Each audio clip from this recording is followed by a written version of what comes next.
Gobeithio erbyn diwedd sesiwn, gallwn ni ateb pob un o'r cwestiynau yma sydd ar y sgrin. Fi wedi gwneud rhywbeth tebyg gyda'r sesiynau arall, felly gobeithio bod popeth dwi am gyflwyno heddiw yn cyd-gysylltu gyda'i gilydd.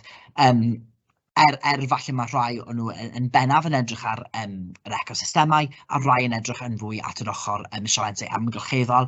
Mae yna cysylltiadau dda rhwng y dau bwnc. Felly, dyma'r gwestiynau. Sut gallwn ddatblygu ecosystemau yn gynaladwy? Beth yw eco-dwristiaeth? Beth yw coridor bywyd gwyllt? Oes lwyddiant cynaladwyedd amgylcheddol reoli parciau cenedlaethol? So gobeithio erbyn diwedd y sesiwn gallwn ni ateb pob un o'r cwestiynau yma yn ddwys ac yn drylwyr. Felly, dwi am ddechrau heddiw yn sôn amdano y goedwig glaw trofannol, achos yn amlwg byddwn ni yn edrych ar sut i reoli ecosystemau, a mae'r goedwig glaw trofannol un o'r ecosystemau y mwyaf sydd ganddyn ni, a mwyaf tebygol byddwn ni yn trafod heddiw. Nawr te, lleolir y goedwig glaw trofannol ar y hyd y cyhydedd, sydd y llinell dychmygol yna sy'n mynd trwy ein byd ni, ble byddwn ni'n derbyn mwy o bylydrau haul. Mae'r ardal yma yn debygol o weld lot o lawiad a hefyd tymereddau uchel, felly mae hi'n gallu bod yn llaith moist, sy'n armodau berffaith ar gyfer yr goedwig glaw ma ffynnu. A ni'n gallu gweld mae yna tair coedwig ar hyd ein byd ni, a ni'n gallu gweld nhw un yma yn America, un yma yn nghyfandir Affrica, ac un yn Indonesia ac ynysoedd y de. Felly, cyn i ni symud ymlaen i edrych ar cynaladwyedd a reoli ecosystemau, mae'n bwysig i ni i gael bach o gyd-destun bod yna gwybodaeth yn barod ar wefan e-sgol. Mae'n bwysig i ni cael rhyw fath o gyd-destun o beth ni'n mynd i siarad amdano heddiw, falle rhai ohonoch chi ddim yn hollol gyfarwydd gyda y rhan yma eto. Felly, pa mae'r goedwig glaw yn bwysig? Wel, mae dros 30 miliwn o rywogaethau, so species o blanhigion ac anifeiliaid yno. Hanner bywyd gwyllt y ddaear. So mae hanner bywyd gwyllt y ddaear yn cael ei gweld yn y coedwigoedd glaw yma. Mae'r goedwig glaw yn darparu tir ar gyfer ransio gwartheg i gynhyrchu cig eidion, sef beef. Mae nifer fawr o'r bwydydd ni wedi deillio o'r goedwig gan gynnwys siocled, coffi, pupur a thatws. Mae'r goedwig glaw yn gartref i fwy na 25% o'n meddyginiaeth modern. Enghraifft, mae'r Rose periwinkle a darganfyddwyd y Madagascar yn cael ei defnyddio i drin leukemia. So, mae llwyth o foddion yn cael ei greu o'r goedwig yma. Dim ond 1% o blanhigion y goedwig yr ydym wedi profi yn barod, a dyn ni yn amlwg ddim yn ymwybodol o'r 99% arall sydd yno. Mae'r goedwigoedd glaw yn gartref i filoedd o Indiaid brodorol sydd wedi byw yno ers canrifoedd llawer. So mae'r enghraifft y Yanomami, hwnna'n un llwyth brodorol sydd yn byw yno. A mae gwybodaeth yn amhrisiadwy iawn amdano'r traddodiadau nhw. Mae datgoedwigo yn gyfrifol am tua 20% o alluriannau carbon dioxide y byd, mwy na'r sector trafnidiaeth cyfan. So i feddwl amdano'r ceir ni a beth sy'n digwydd ar hyn o bryd yn y Deyrnas Unedig a i roi gwahardd ar ceir newydd petrol a diesel i gael ei werthu. Ond i feddwl amdano gwir ystyr y peth, pryd mae datgoedwigo yn gyfrifol am 20% o'r holl alluriadau carbon ddaear sydd mwy na'r trafnidiaeth ei hun. Mae nifer fawr o bwydydd wedi cynnwys hwnna. Mae mwy na 20% o ocsigen y byd yn cael ei gynhyrchu yn goedwigoedd glaw yr Amazon. Gelwir y goedwig ysgyfaint y byd, lungs of the planet. Mae hwnna'n bwysig gan bod ni'n ymwybodol hwnna. A hefyd, trwy amsugno'r carbon dioxide, mae'r coedwigoedd glaw yn chwarae ran amlwg yn reoli hinsawdd y ddaear. Felly, dyma bach o gyd-destun ni pa mae'r goedwig glaw yn bwysig. Ond heddiw fel wedys i, ni'n mynd i edrych ar cynaladwyedd a ni'n mynd i edrych ar reoli'r ecosystemau yma. So yn amlwg, cynaladwyedd, beth yw hi?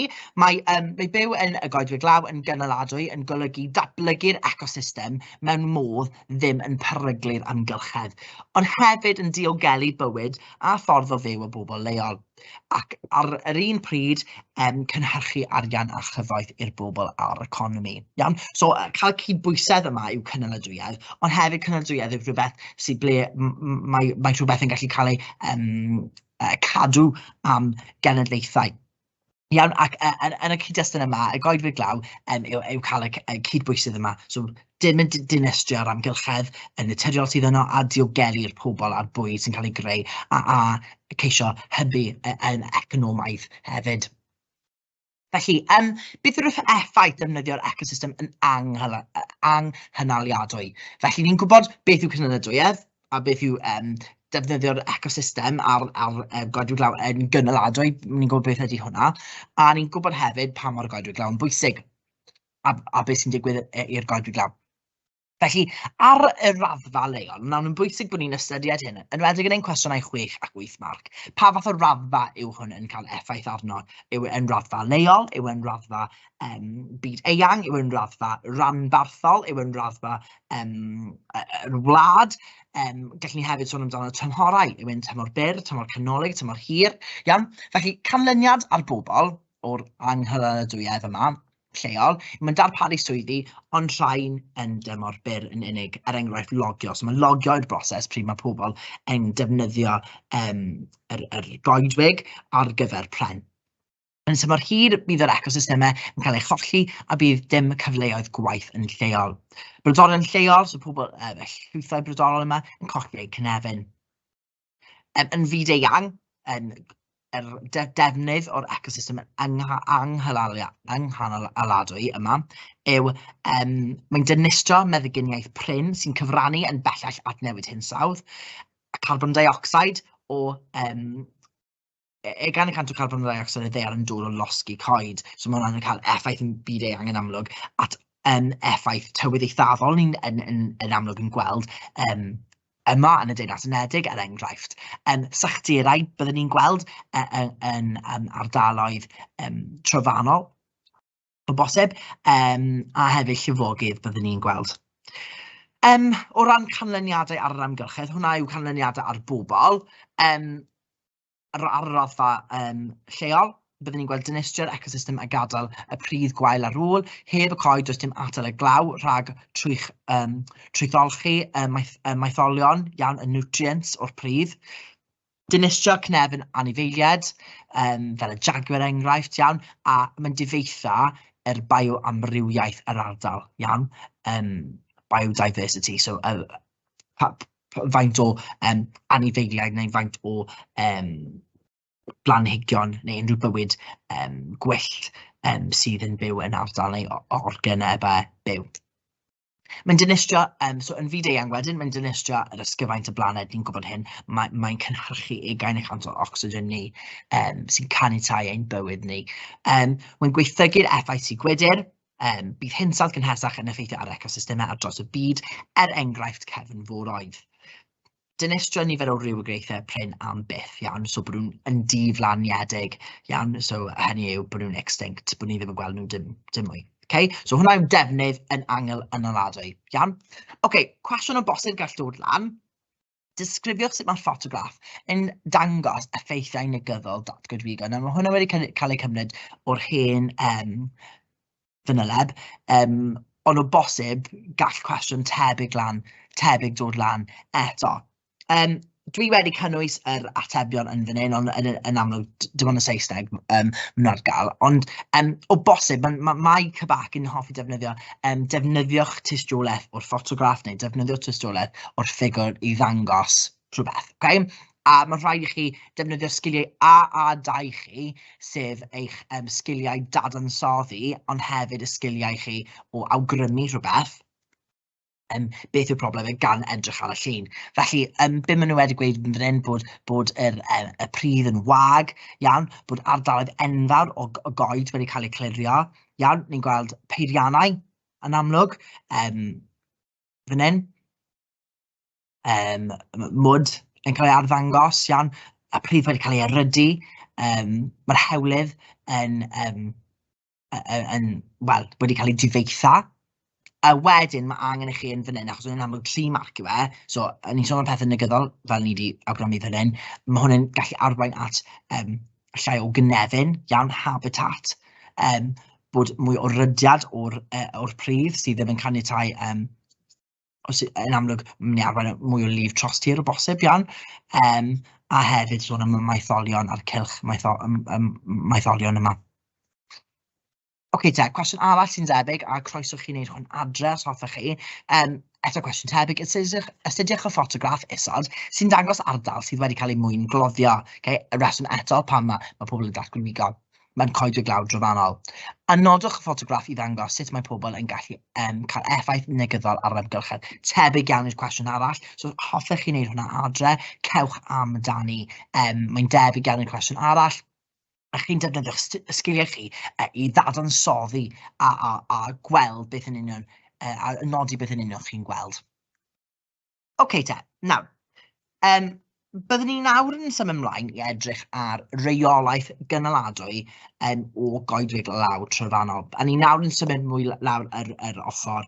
Mae hwn yn deillio o rheoli ecosystemau 5.4, mae hwn hefyd yn cysylltu yn dda gyda rhan rheoli ecosystemau hefyd yn 8.2 sydd siarad am ymgylchedd. Mae hwnna'n opsiwn dewisol. Rydym yn gwneud yn ysgol fi, ond o bosib mae ysgol chi ddim yn darparu. Ond mae'r cynnwys dal yn gallu cael ei defnyddio ar gyfer ecosystemau. Felly, cynefin, pwysig bod ni'n cofio'r termau yma, a bod ni'n adnabod y termau, o bosib gall y bac gofyn chi i ddisgrifio beth ydy cynefin, neu disgrifio beth ydy bioamrywiaeth. Iawn? So, yn fan hyn, cartref neu amgylchedd ar gyfer anifail planhigyn neu organebau yw cynefin, neu cynefinoedd mwy nag un. A wedyn bioamrywiaeth yn wahanol yw'r gwahanol mathau o fywyd ni'n gweld yn yr un ardal. So bioamrywiaeth, biodiversity, yn gwahanol mathau o fywyd ni'n gweld yn un ardal, a mae hwnna cynefin ar gyfer cartref, yr anifeiliaid planhigyn neu organebau. So wedys i, ni'n mynd i edrych ar rheolaeth gynaladwy o goedwig law trofannol yng Costa Rica. Felly, dyma cynllun 1 fi am ddangos o rheolaeth cynaladwy o'r goedwig law. A un enghraifft yn hyn yw gwarchodfa Monteverde yng Costa Rica, a dyma cwbl o luniau ohono fe. Iawn te, dyma wybodaeth o bosib o'ch chi moyn ysgrifennu lawr, fe fydd yr astudiaeth achos yma yn gallu helpu chi ar y naillau boboedau yn thema 5.4 neu 8.2. Costa Rica oedd un o'r gwledydd gweithaf yn y byd am ddatgoedwigo. Yn bellach, mae ecotwristiaeth wedi dod yn ddiwydiant pwysig i'r wlad.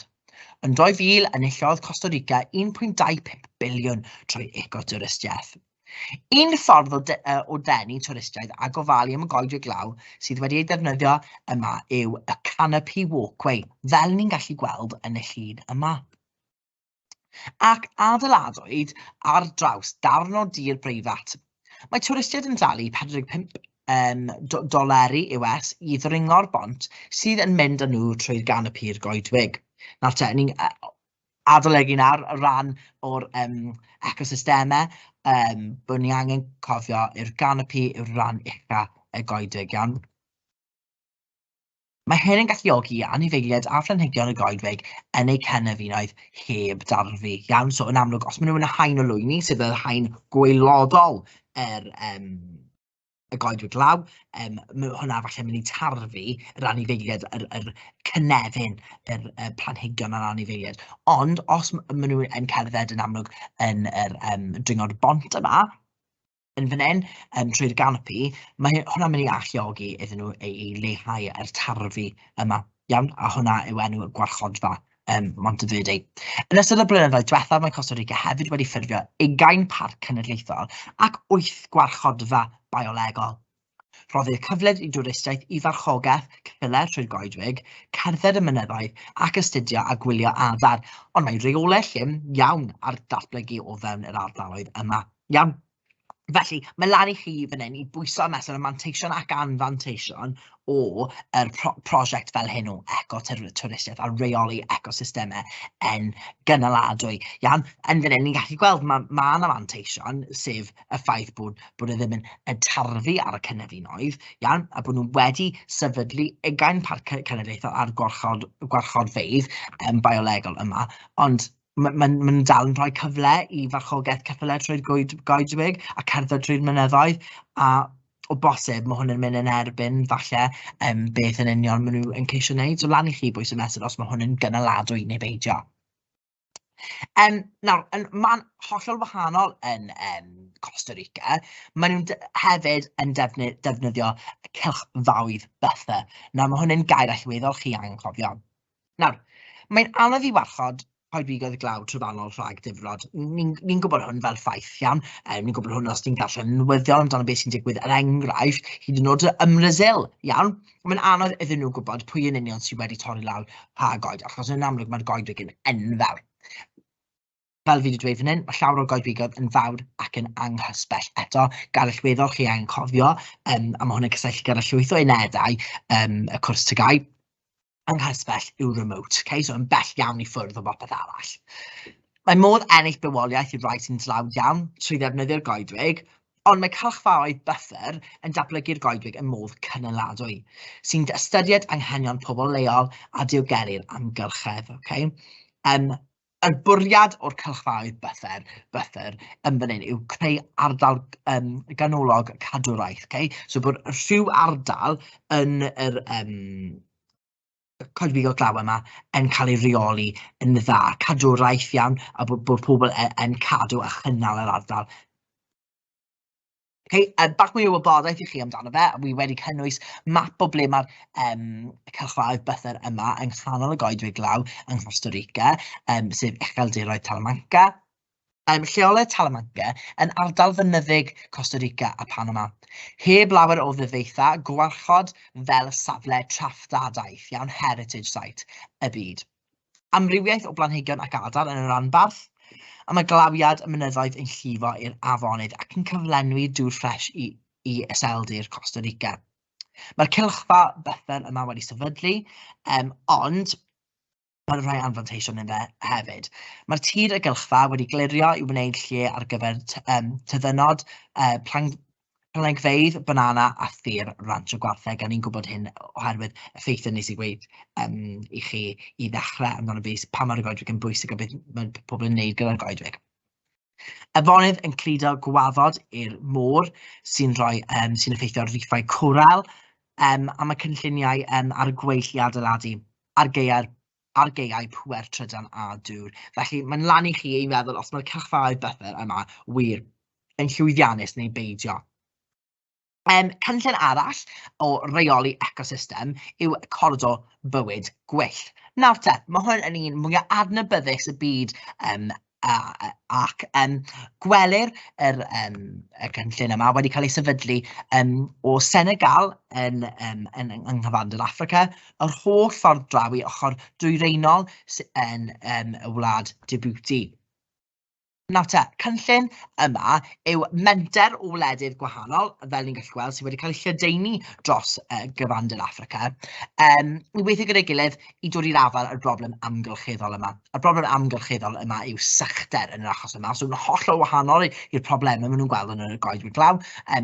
Sychder yw'r broblem yma, a sut maen nhw'n reoli y broblem. Felly, maen nhw wedi sefydlu coridor bywyd gwyllt o blannu coed a llwyni, so shrubs, dros 11 gwlad o dir 15 km o led ar draws Affrica. So, y bwriad fan hyn yw llystyfiant yn helpu atal rhag erydiad a prif, iawn, fel y coedwig maen nhw'n gallu, sy'n yn amlwg yn cael ei arddangos yn y llun, a ceisio gwella incwm ranbarth y Sahel. Felly, y falwerdd yw wedi cael ei lleoli dros y Sahel yma, yr belt hynod o grasboeth yma.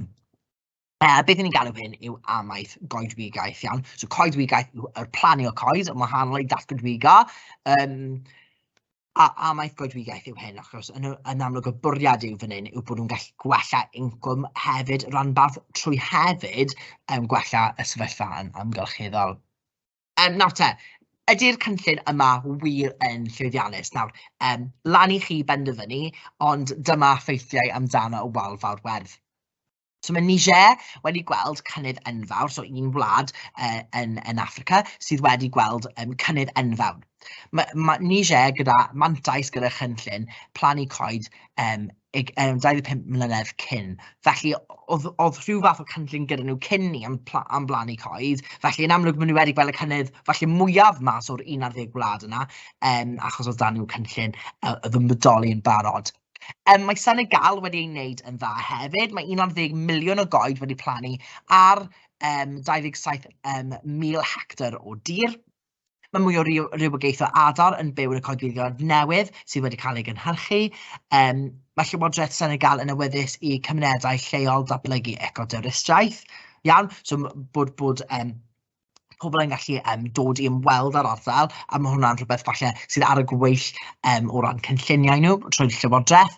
Sefydliad bwyd ac amaethyddiaeth yn honni bod plannu'r coed wedi arwain at gynhyrchu cynydau i gynyddu, gwartheg yn cael ei bwydo'n well. Iawn, so hynny yw, dim yn unig i wella y natur yr amgylchedd a bywyd gwyllt a cynefinoedd yr ardal, ond hefyd pwyslais ar datblygu'n economaidd. A datblygiad yma yw trwy amaethyddiaeth, a cofiwch y term yna, amaeth coedwigaeth sydd yn digwydd fan hyn. Ond ar y llaw arall, mae yna anfanteision o falle rhywbeth sydd ddim mor cystal amdano wal fawr werth yma. Mae'r cynnydd wedi bod yn araf yn y 9 gwlad arall. Yn amlwg, fi wedi nodi 2, Senegal a Niger wedi bod yn llwyddiannus iawn, ond mae rhai cymunedau ddim yn deall sut bydden nhw'n elwa o'r cynllun a heb falle wir defnyddio fe o fantais iddyn nhw. Nawr te, cwestiwn, fi wedi gwneud lot o siarad amdano yr gwahanol fath o ffyrdd i reoli ecosystem. Ni wedi sôn am un sef yng Costa Rica a cylchfaoedd buffer. Ni wedi sôn am dano eto yng Costa Rica, yr eco-daearyddiaeth maen nhw'n cael ei defnyddio, a hefyd dwi wedi sôn am y wal fawr werth. So mae croeso i chi defnyddio un ohonyn nhw, y strategaeth neu strategaethau ar gyfer ddisgrifio sut gall pobl reoli ecosystem yn gynaladwy. Okay? Dwi ddim y cwestiwn yma ddim yn holi chi i dweud os mae fe'n manteision ac anfanteision fe, ond sut maen nhw'n gallu reoli system yn gynaladwy. Okay? So, er enghraifft, mwyn cyrraedd y bandiau 6 marc yma, beth mae pawb yn yneriad, yw disgrifiadau manwl o strategaethau neu un strategaeth, ac mae myfyrwyr yn glirio'r pwysigrwydd yr angen i fod yn gynaladwy. So, falle bod chi wedi dweud wrthyn ni beth yw cynaladwyedd hefyd o fewn ecosystem, er enghraifft, y coridor bywyd gwyllt ni'n gweld dros y Sahel, a sut mae hwnna yn diogelu a datblygu'r goedwig law, o bosib hefyd chi'n sôn am y goedwig law yn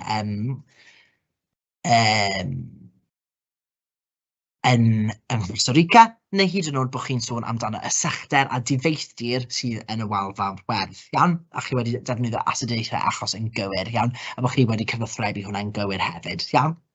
Er mwyn cyrraedd y 6 marc yna. So chi am dreial y cwestiwn yma, cewch amdani. Felly, nawr, mae'r ail rhan o'r sesiwn yma, so'r 15 munud olaf, mae mwy o bwyslais nawr mynd i bod ar reolaeth ac adfer amgylcheddau a cynefinoedd naturiol. Ond fel wedes i, mae hwn yn amlwg yn cyd-gysylltu, mae popeth yn cyd-gysylltu gyda'i gilydd, so gallech chi defnyddio'r un enghreifftiau ar gyfer y stwff dwi am cyflwyno am thema 8. So yn amlwg, mae rai disgyblion ddim yn neud thema 8, ond mae pethau dal yn berthnasol, gallech chi defnyddio'r un astudiaethau achos. Felly, o ran canlyniadau amgylcheddol, dwi wedi nodi cwpl o enghreifftiau yn fan hyn. Coridor bywyd gwyllt, eto ni wedi cael enghraifft o coridor bywyd gwyllt arall, ond dyma y glaswellteroedd trofannol, so tropical, y savanna yng Nghenia. Mae Kenya yn wlad tlawd, iawn gwlad incwm isel, sy'n golygu bod y bobl leol wedi cael ei gorfodi i gamfanteisio ar adnoddau naturiol y wlad. Mae actifedd dynol yn torri cynefin yn rhannau bach gan gyfyngu rywogaethau i ardaloedd sy'n rhy fach i'w cynnal. Mae coridor Amboseli Chulu yn goridor bywyd gwyllt sy'n cysylltu parc cenedlaethol Amboseli a Bryniau Chulu ganiatáu anifeiliaid fel llewod ac eliffantod symud o gwmpas yn rydd. Roedd y coridor hwn o dan fygythiad i Disney Nature a sefydliad bywyd gwyllt Affrica helpu i warchod 20 hectar o'r coridor. Un gwahanol fan hyn yw troi dyled yn fantais i natur, so debt for nature swap. Enghraifft coedwig glaw drofannol yn Borneo tro hyn. Mae Borneo wedi gorchuddio gan goedwigoedd glaw trofannol naturiol sy'n cael ei dynistrio er mwyn gosod planhigfeydd olew palm oil fel chi'n cael yn eich Nutella. Mae Endolaethau America ac Indonesia wedi cytuno i droi dyled yn fantais i natur, debt for nature swap.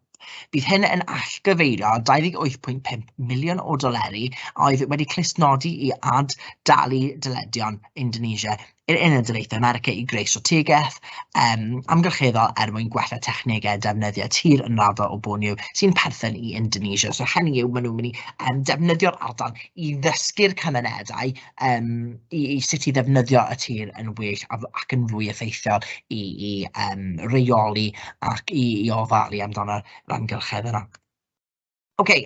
Nawr te, mae yna dulliau effaith, o ran twristiaeth nawr, ni wedi sôn amdano reoli ecosystemau, a o ran twristiaeth, achos yn amlwg mae hwnna yn un peth sy'n deillio o rai o'n ecosystemau ni yn byd eang a parciau cenedlaethol. So mae pobl lleol, effaith cadarnhaol twristiaeth, pobl lleol angen buddio, o bosib mae yna tlodi yn yr ardaloedd yma, a maen nhw'n angen cael mynediad a hygyrchedd i gwasanaethau fel dŵr glân a ffres, bod nhw'n cael system carffosiaeth ac ysgolion ac yn y blaen. Mae twristiaeth does ddim creu problemau dyfodol i bobl leol. Enghraifft, does y twristiaeth cael ei defnyddio er mwyn gwarchod yr ardal a helpu'r bobl yr ardal.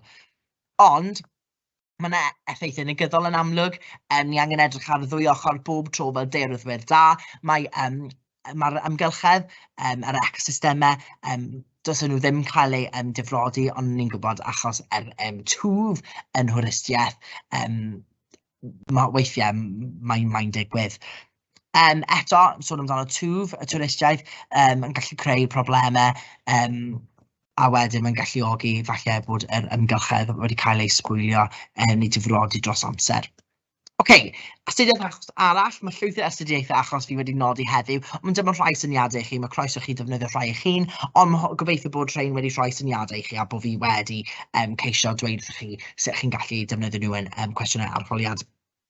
Felly, pam mae riffiau cwrel yn bwysig? So, astudiaeth achos ni nawr yw'r Parc Morol y Bariau Reef Mawr. Felly, dyma Parc Morol y Bariau Reef Mawr sy'n cael ei leoli yma. Nawr, o bosib cwestiwn fi wedi nodi ar y gwaelod, i ymarfer amcan asesu 3, sef y disgrifio. Y disgrifio yn unig yw hynny. Disgrifio neu cyfrifo, defnyddio rhyw fath o destun mae cybac yn rhoi iddyn nhw. Hynny yw, dyn ni ddim angen unrhyw gwybodaeth gefndirol ar gyfer ateb cwestiwn fel hyn. So, disgrifiwch leoliad Parc Morol y Bariau Reef Mawr, 3 marc o bosib. A byddwch chi'n gallu disgrifio i fi trwy ddefnyddio gyrraddfa, trwy ddefnyddio falle trofan y Capricorn, sôn amdano cefn o'r tabl, lleoedd cyfagos, o bosib y cyfeirnod, cyfeirnodau, sôn amdano gogledd dwyreiniol, gan gorllewinol, y de, ac yn y blaen i ddisgrifio yr ardal ble mae fe yn Awstralia. Cwbl o syniadau i chi yn fyna, croeso chi ateb y cwestiwn yma adre, yn gobeithio bod fi wedi rhoi digon o wybodaeth i chi nawr ar hynny, ar y testyn hynny. Felly, pam mae riffiau cwrel yn bwysig? Mae riffiau cwrel y byd o dan fygythiad, so coral reefs. Mae carthion, sewage, o ardaloedd poblog a thwristiaeth yn lledaenu sbred clefydau yn y riffiau. Mae plymwyr, divers, anghyfrifol yn cyffwrdd ac yn troi darnau o riffiau, ac yn torri darnau o riffiau, Llygredd o ffatrïoedd yn llygru ac yn lladd y riffau, a mae cynnydd mewn sbwriel plastig yn gallu i gyd achosi bod ein cwrel riffiau o dan fygythiad. Mae'n manteision ar gyfer enghreiffau cwrel. Maen nhw yn amsugno egni'r tonnau môr yn enwedig mewn storm drofannol. So, pan byddwn ni'n gweld mwy o dywydaethaf oherwydd newid hinsawdd, maen nhw'n gwneud peth gwych sydd amsugno'r egni'r ton yn dda. Maen nhw'n gysgodfan, shelter i bysgod, a maen nhw'n gallu creu swyddi ac incwm i filoedd o bobl mewn dros 100 o wledydd, just fel Australia yn fan hyn. Felly, bach o wybodaeth o sut mae'r parc yn cael ei reoli. Fi wedi nodi hyn o gwerslyfr.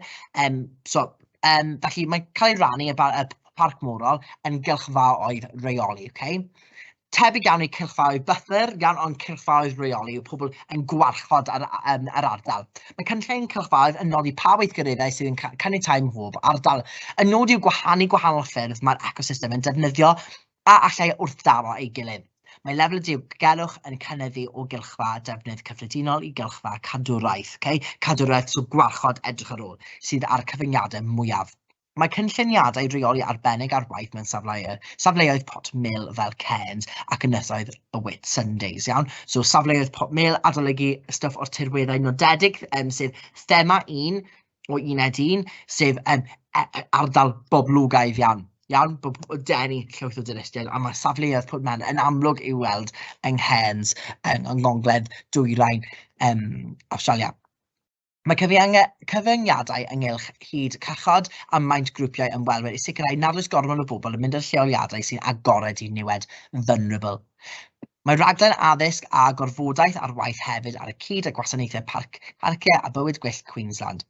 Pob 5 mlynedd mae adroddiad rhagolygon y bariau reef mawr yn cael ei gyhoeddi, ac o'r adroddiadau hwn mae cynllun reoli manwl yn cael ei greu.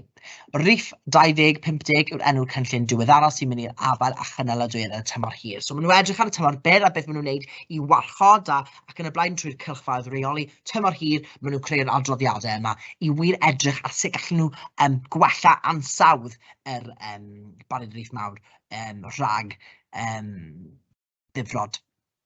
Felly, ydy'r cynllun yn effeithiol, mae rhannau reithiau'n gylchfaoedd yn amddiffyn yr anifeiliad, y planhigion a'r cynefinoedd morol unigryw, yn ogystal â rywogaethau sydd o dan fygythiad fel y crwban gwyrdd a'r morfuwch, sydd yn defnyddio y reithiau fel rhyw fath o ardal i warchod rhyw fath o ardal o ran cysgod. Gall diwydiannau sy'n dibynnu ar y reef fel pysgod a thwristiaeth barhau i weithredu yno. So eto, mae'n denu twristiaid i ddod i ymweld ar reithiau cwrel, a yn amlwg mae pysgota'n dal mewn i barhau, ond maen nhw wedi rannu yr ardal i gylchfaoedd reoli. Wnaeth y manteision ehangach mewn cylchfaoedd i ymchwilio ecosystemau reithiau cwrel ynghyd yn hamdden, diwylliant addysg a gwyddoniaeth, bod ni'n ymwybodol ohono fe nawr. Yn ôl gwaith ymchwil o'r adroddiad diweddaraf, mae'r niferoedd y pysgod a'i maint cyfartalog yn cynyddu. So mae'n rhywbeth eitha mantais fyna, rhywbeth llwyddiant o'r cynllun. Mae nifer y brithyll cwrel bellach yn 50% yn fwy nag y doedd. Mae pysgod mwy yn cynhyrchu mwy o wyau, ac mae cynnydd yn y nifer y pysgod mewn ardaloedd caeedig yn golygu gall rai ohonynt symud i gylchfaoedd arall. So caeedig, bod nhw'n methu symud yn fyd-eang bod nhw yn aros yn rhan lle. Mwy o wybodaeth, a fi wedi cymryd hwn yn uniongyrchol o'r Llywodraeth Awstralia. Mae hwn yn cael ei adnabod yn yr ardal, yng Nghairns er enghraifft. How to love the reef. Nawr, dyma set o falle reolau ar gyfer eco-daearyddiaeth, achos ni wedi trafod eco-daearyddiaeth o blaen yn y bariau reef mawr. Felly, ers 1991, mae archedau sydd accreditation eco ar gyfer teithiau yn yr ardal. So, mae rhyw fath o accreditation gyda yr parc morol yma ar gyfer eco-touristiaeth a'r teithiadau maen nhw'n cynnig. Mae'n rhaid i weithredwyr touristiaeth sicrhau meini prawf llym i sicrhau hyn. So, maen nhw angen gwarchod yn llym iawn. Mae hyn yn sicrhau mae prynieithwyr, consumers, eco-cyfeillgar, yn teimlo'n gyfforddus gwybod mae'r ymweliad yn cael dim effaith andwyol i'r amgylchedd. Hynny yw bod e ddim yn cael effaith symudalol ar yr amgylchedd, adverse effect. Mae hwn yn sicrhau cydbwysedd rhwng ansawdd touristiaid da ac i sicrhau rheolaeth o'r amgylchedd. Mae'r cwrel am gael ei hamddiffyn oherwydd mae'r sylfaen i'r reithiau trwy darparu bwyd a chysgod i'r bwyd morol, fel ni wedi sôn am. Mae'r gyfradd dyfu tua 1 centimetr y flwyddyn. So cyfradd tyfu yr bariau rif fawr y flwyddyn. Felly, os mae'n cael ei difrodi, mae'n gallu newidio'r ecosystem yn arwydd o cael a lleihau ei gallu i adfer. Mae'r awdurdod y bariau rif mawr yn monitro rheolaeth, ac os yw'r person yn cael ei dal yn newidio y reithiau, byddwn nhw'n derbyn dirwy, sef ffain, yn yr amser hefyd yn y carchar. So y gobaith yw gosod rheolaeth llym yna o ecoterrystiaeth. Maen nhw'n gallu cynnal a chadw ecoterrystiaeth trwy cael yr cydbwysedd yna o gwarchod yr amgylchedd rhag ddifrod. Felly, cwestiynau bosib i ystyried, gallwch chi ateb adre. Rhowch diffiniad os ten parc cenedlaethol. So bosib gallwch chi sôn amdano beth yn union yw barc cenedlaethol, rhyw fath o gwarchodfa o ecosystem neu i gynnal bioamrywiaeth. Felly bod mae'r tirweddau nodedig yn cael ei weld yno. Awgrymwch 2 fantais o defnyddio cylchfeydd defnydd tir i reoli cynefinoedd. Wel, ni wedi sôn amdano cylchfeydd defnydd tir yn Costa Rica, ni wedi sôn am cylchfeydd defnydd tir hefyd yn y bariau rif fawr. A beth yw'r manteision yn nhw? Gwerthusoch effaith ecoderrystiaeth ar y ecosystem rydych wedi astudio. Nawr, cwestiwn yn fan hyn, edrych ar A2s ni, yw gwerthuso. Cofiwch, wedais i yn y sawl sesiwn, gwerthuso yn fan hyn, ni yn pwyso am mesur, ni yn dweud beth yw'r manteision ac beth yw'r anfanteision ecoterrystiaeth. So yn fan hyn, byddwn ni'n gallu sôn am manteision ac anfanteision ecoterrystiaeth i'r bariau rif mawr wrth ddefnyddio y wybodaeth wi wedi cynnwys amdano, os mae fe wedi bod y llwyddiant, falle rhai o'r cynlluniau i warchod, a hefyd ystyried cael pobl i weithio a chynnal twristiaid i ddod yn ôl. So eto, cwestiynau gallwch chi ymateb i adref. Yn fan hyn, tebyg iawn i'r cwestiwn yma, reoli ecosystemau, twristiaeth gynaladwy yw dewis gorau ar gyfer reoli cynefinoedd. I ba raddau ydych chi'n cytuno â hyn? Bydd yna cwestiwn 8 marc, yn enwedig yn y rhan olaf, sef y thema 8, a hefyd o bosib byddwch chi'n cael un ar gyfer thema 5. So yn fan hyn, twristiaeth gynaladwy neu ecotwristiaeth yw'r dewis gorau ar gyfer rheoli cynefinoedd. So gallwch chi sôn amdano y bariau rif fawr fan hyn, gallwch chi sôn amdano yng Costa Rica, pa fath o bethau maen nhw'n wneud yn fan hyn. Enghraifft eto fan hyn fi wedi defnyddio yw un Carela fi wedi defnyddio yma. So croeso chi darllen trwyddo hyn i edrych ar yr ateb enghreifftiol a gweld beth sydd yn dda amdano'r ateb. Yn amlwg, ni'n gallu gweld yn syth, mae yna effeithiau, mae'r ardal wedi cael ei nodi, maen nhw'n sôn amdano twristiaeth gynaladwy, maen nhw'n sôn am y manteision, yr anfanteision, a maen nhw'n dod i rhyw fath o cloi hefyd. So cwestiwn i ba raddau, ni angen wastad sôn am y 2 ochr, a wedyn dod i rhyw fath o cloi ar y diwedd. Hyd yn oed os ni dal yn ansicr o os mae yna manteision neu anfanteision, neu ni ddim yn siŵr os ni'n cytuno beth yw'r opsiwn gorau ni beidio, yw bod ni'n gallu pwyso am eto dod i rhyw fath o gasgliad. Mae hwnna'n bwysig iawn os chi yn anelu at y bandiau uchaf hefyd. So gweld nawr os chi'n gallu ysgrifennu y cwestiwn yma wrth sôn am ein gwybodaeth ni am y bariau rif fawr. Felly, mae hwnna'n dod i ni at y ddiwedd ein sesiwn ni heddiw ar reoli ecosystemau, a wedais i ddechrau gobeithio gallwn ni ymateb i bob un o'r gwestiynau sy'n cael ei arddangos ar y sgrin. Felly, y cwestiwn cyntaf, sut gallwn datblygu ecosystemau yn gynaladwy?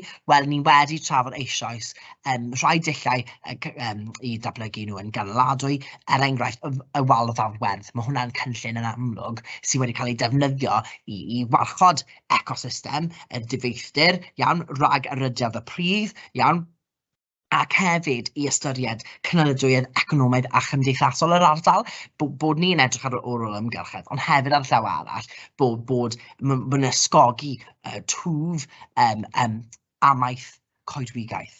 Gair pwysig, gair allweddol na wedys i. Beth yw ecoturistiaeth? Wel, yn amlwg, gallwch chi nawr ymateb beth yw ecoturistiaeth, cydbwysedd yna rhwng cael y twristiaeth, ond i ddim newidio'r amgylchedd. A yn amlwg, ni wedi edrych ar hyn trwy edrych ar enghreifftiau gwahanol o'r Bari'r Reith Fawr, o Costa Rica, ac yn y blaen. Beth yw y coridor bywyd gwyllt? Ni wedi edrych ar coridor bywyd gwyllt yn amlwg y wal fawr werdd maen nhw wedi ceisio gwneud fel sy'n gallu arddangos yn y llun yma, sydd wedi bod o lwyddiant yn Niger a hefyd Senegal, ond dim yn 9 gwlad arall. A wedyn yn olaf, oes lwyddiant cynaladwydd amgylcheddol reoli parciau cenedlaethol. So yn fyna, ydych chi nawr yn gallu dweud mae yna llwyddiant i gynaladwyedd amgylcheddol reoli y Bari'r Reith Fawr, neu os dal ambell i beth sydd ddim mor llwyddiannus amdano